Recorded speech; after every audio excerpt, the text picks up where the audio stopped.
If you are unwilling to be bored, then you are unwilling to be successful.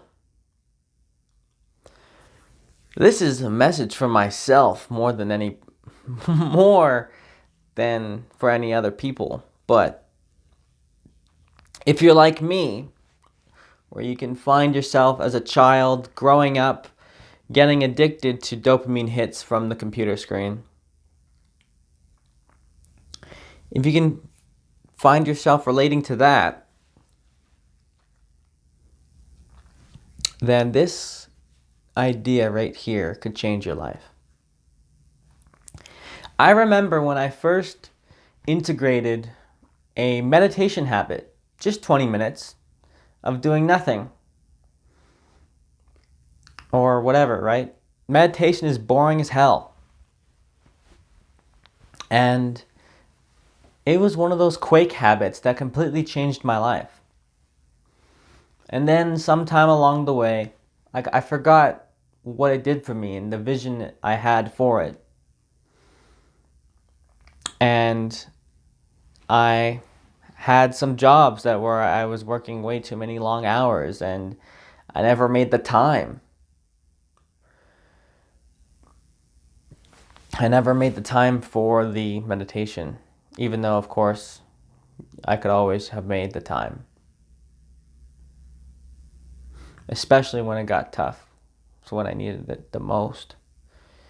But that's the journey of developing clarity. Sometimes you gotta go without something for a while to realize, and then suffer to realize what it did for you. And sometimes it can take years to realize that. You know, I realize more than ever now that my inability to create success for myself is my inability or my unwillingness to suffer. And my unwillingness to suffer really is my unwillingness to be bored. I can suffer easily doing many things, right? Doing something. But the suffering of inaction, the suffering of literally intentionally doing nothing, that's a whole different can of worms. And I realize a lot of people would rather destroy their entire life than to sit down for 20 minutes with themselves. I think it was Blaise Pascal that said something along the lines, or Blaise, whatever. He said something along the lines of, people will go to war with themselves, create wars. They would turn the whole world upside down to avoid sitting alone with themselves. Where in your life are you doing that right now?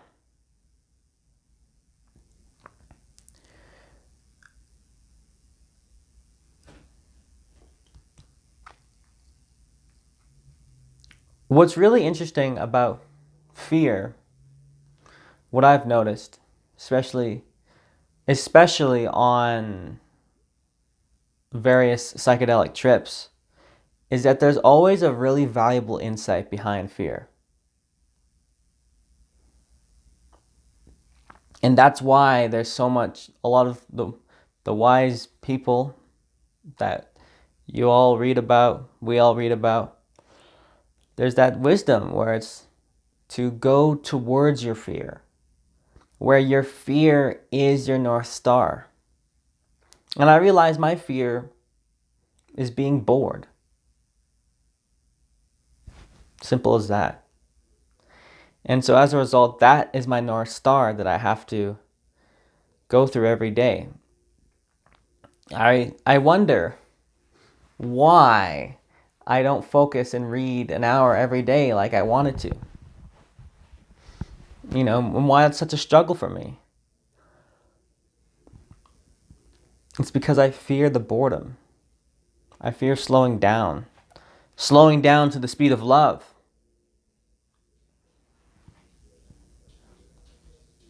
To cultivate a life that you fall in love with, you have to slow down to you. Slow down to what you need. Slow down enough where you can genuinely make a choice to go through that pain.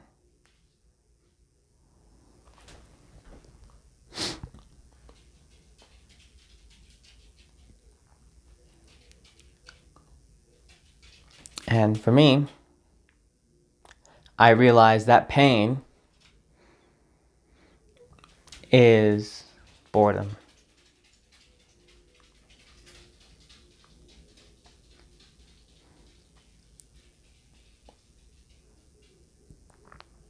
And if I can just shift that one thing where I lean into boredom, doing something that sucks every single day, as David Goggins says,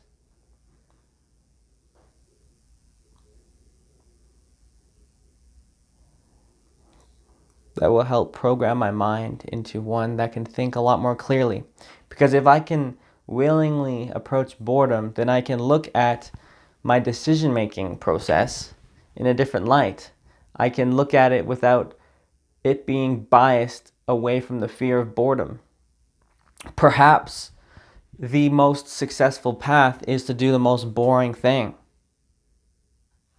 Have you ever thought about that? The most successful path is to do the thing that's not exciting, that other people don't want to do. Think about that.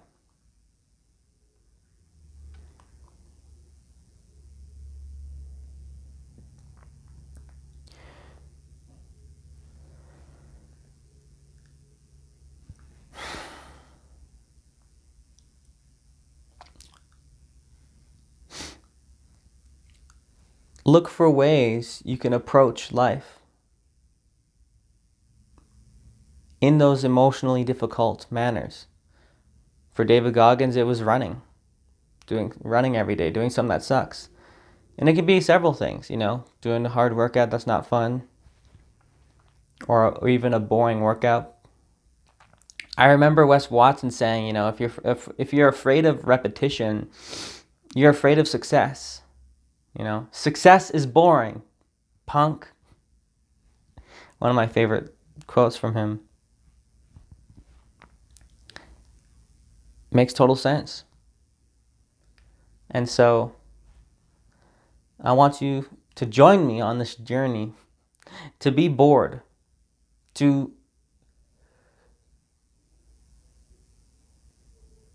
increase your tolerance for boredom,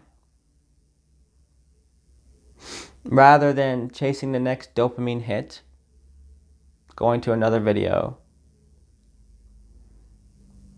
Delete all the distracting apps. Put your phone on grayscale.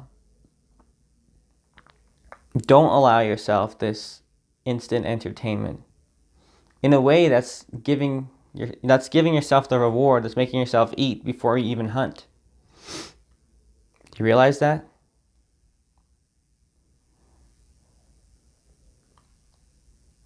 I remember in Zen monasteries, well, from what I have seen in documentaries about Zen monasteries, where the first hour of the day was just cleaning. And you look at some of the lives of monks, it's like the most boring shit ever. But that's the price you have to pay if you want to achieve peace of mind. Because life is actually pretty slow. In practice, building yourself into someone that is great is a very patient, a process that asks for your patience. I realize that now.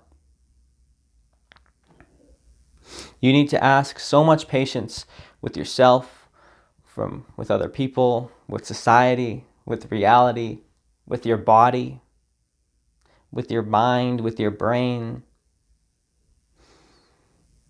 with your spirit. I remember David Goggins saying, you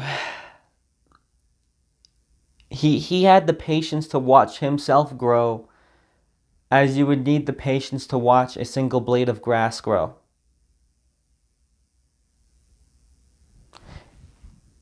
And I found that so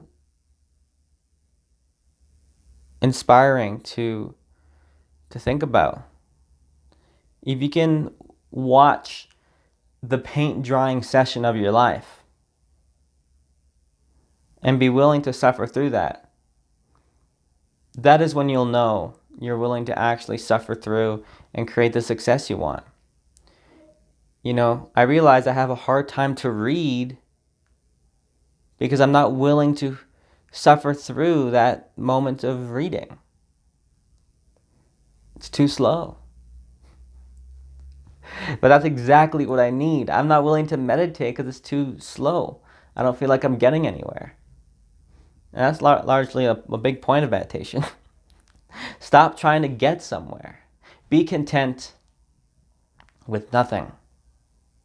Be content with being, of what is.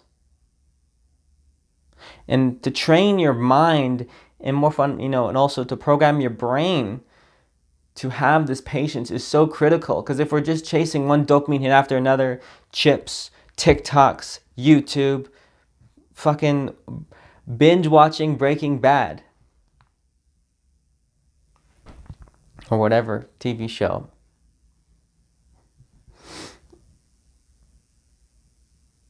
that's only going to just hold you back. So, finishing off this talk, I'm going to think a lot about how can I make my life more boring intentionally, or how I can create sessions of boredom. Like I realize, the 100 burpees of a 100 burpee workout, it's a very fucking boring workout. Doing the same thing over and over again. Or just doing the same workout every day over and over again, or the same routine. It's like, yeah, that's the point. Did you get it yet? Did you get the point?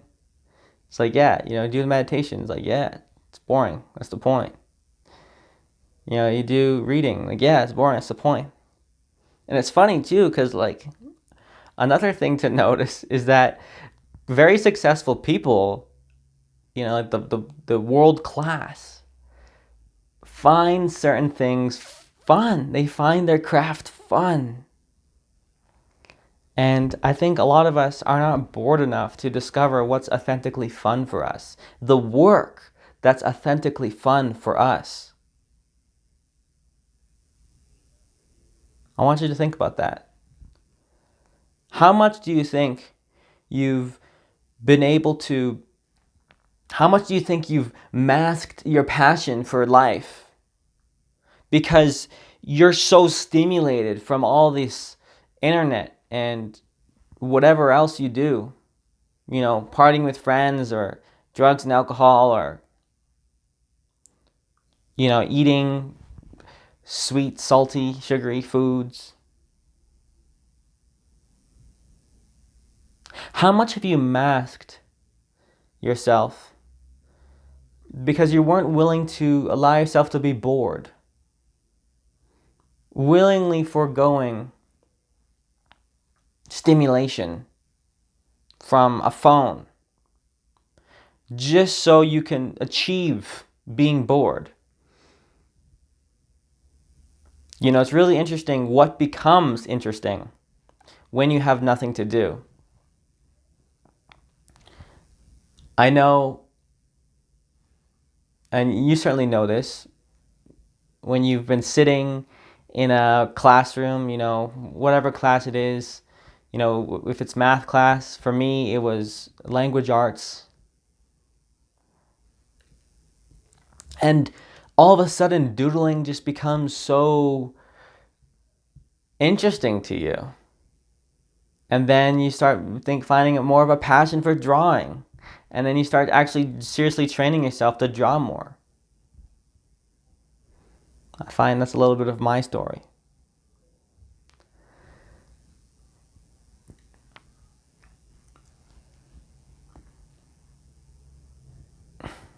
What you are. So if you can allow yourself to be bored, you can you can find much more easily find what you're authentically passionate about. But you have to be willing to be bored. And if you want to be successful, think about all the people that are hooked on dopamine hits. What if you can operate purely on principles of being and becoming? What if you can operate purely on principles of your values and what you want to create in this reality?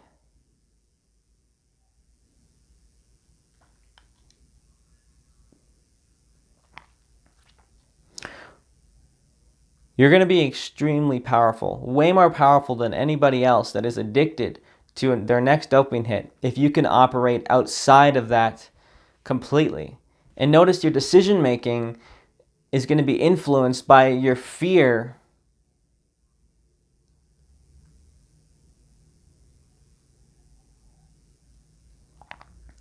of being bored.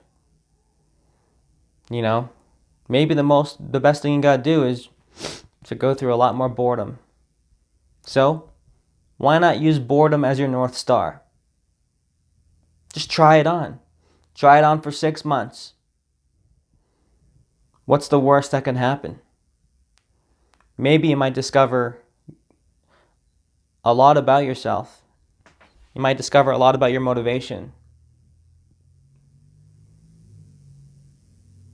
So, with that, I'd like to thank you for watching. And I will see you in the next one.